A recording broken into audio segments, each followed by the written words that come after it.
I guess, Greg, what's your take on this? Like, have you ever felt that you started to get sick when you went into a bad place, or? Well, I want to sort of come out and tell you that I haven't been sick for 30 years. Well, see, I'm the same. I don't get. And part of the. Sorry, Chris. I'm the same. I don't get sick at all. One of the weird things is, I did a lot of personal development stuff, and I remember reading this book, and I pick up on what you said. You know, we are what we eat, we are what we think, and then we are what we drink. And this has been the biggest thing for me the last 2 years, and I'll explain. Yeah.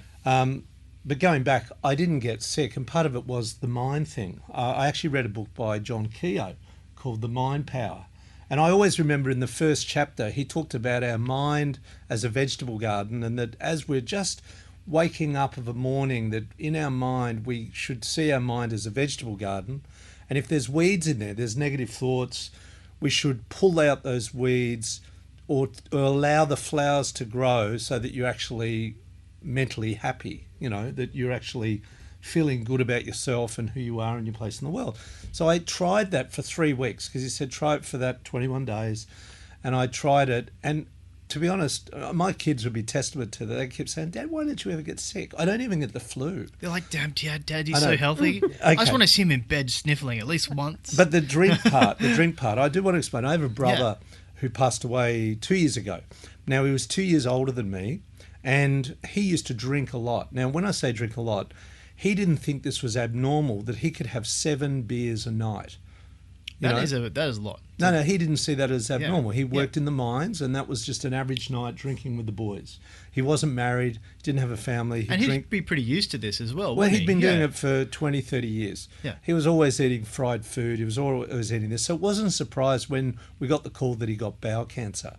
And when the doctor actually said to him, or the nurse said, you know, how many beers have you had? Do you drink?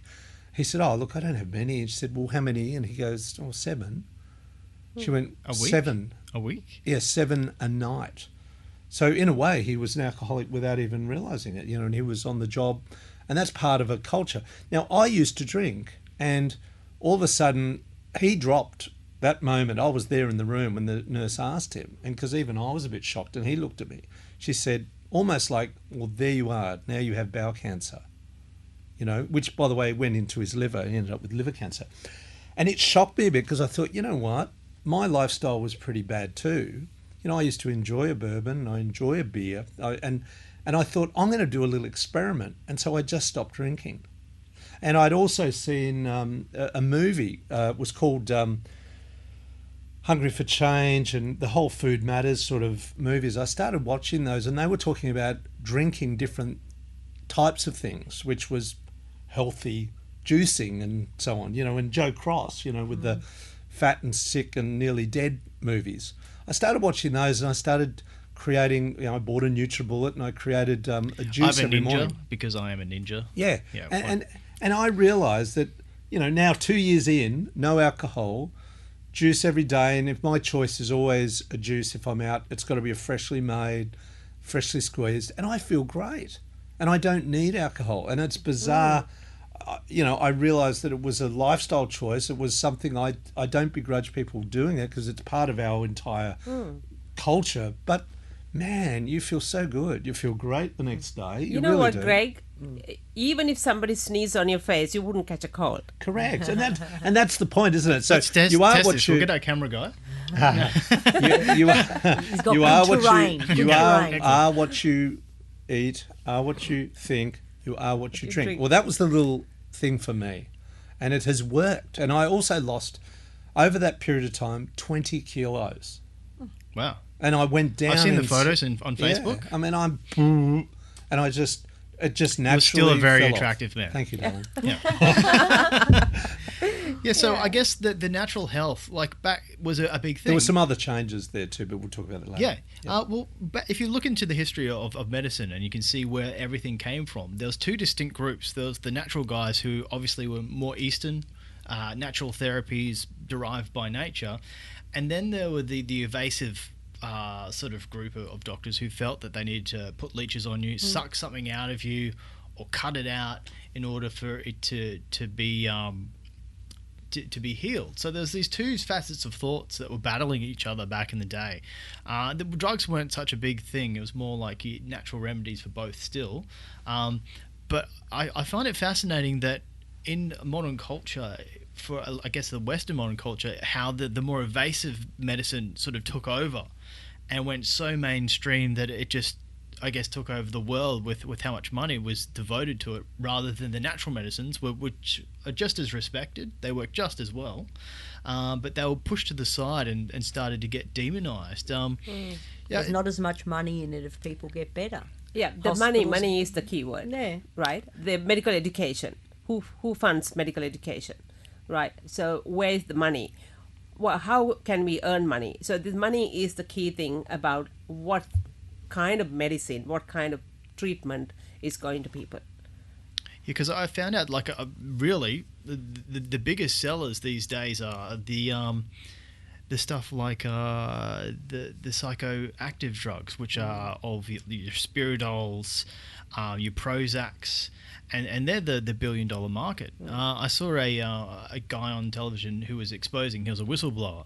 And he said these are the ones that they want to push. And they want to push it to everyone because they found, like, back in the day, everyone was only getting these drugs if you were crazy and you go to the asylum. So what they wanted to do was try and market it to the general public, because obviously you're going to get more money coming out if you're selling these drugs to the general public, and they had to find ways in order to get people to take it. So the initial stuff that they were trying to push was heroin. And then they went to cocaine. And the funniest thing was Sigmund Freud, who was one of the big guys who's in the field, who was obviously, this is psychiatry. Everyone thinks he's the god of psychiatry.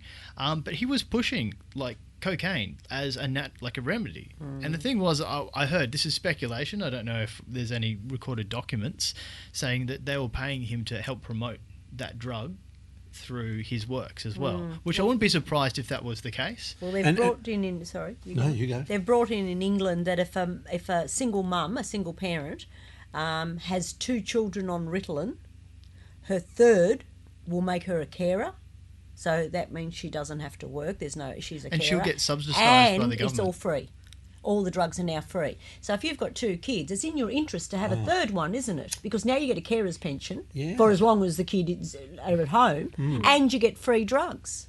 Wow. Can we swear on this program? Because I can feel it we try not to go full coming level. up. Yeah, But we'll change that word to frack. Just channel Well, we can Battlestar get into Galactica. fracking if you like. That's messing up the soil. There we go. We'll try that one. See how we go, so I don't have to bleep it. But it's amazing how, like, they can market it and fully go out there and know that they're marketing stuff, and the public still seems very unaware.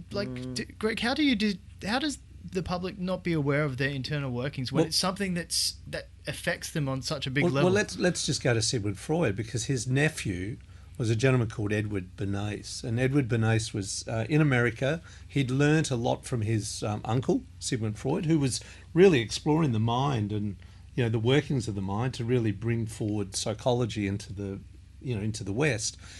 Edward Baines had been a propagandist, so he was already skilled at the level of understanding how to use propaganda, and it was always used for political purposes at that time, and we're talking in the early 1900s here. Edward Bernays came to America to change the word because people didn't like the word propaganda, so he changed the word to public relations, or PR. Okay, well, that makes sense. And the idea was, at that period in the early... Public relations is like, that sounds pretty. Well, it is. This is public relations.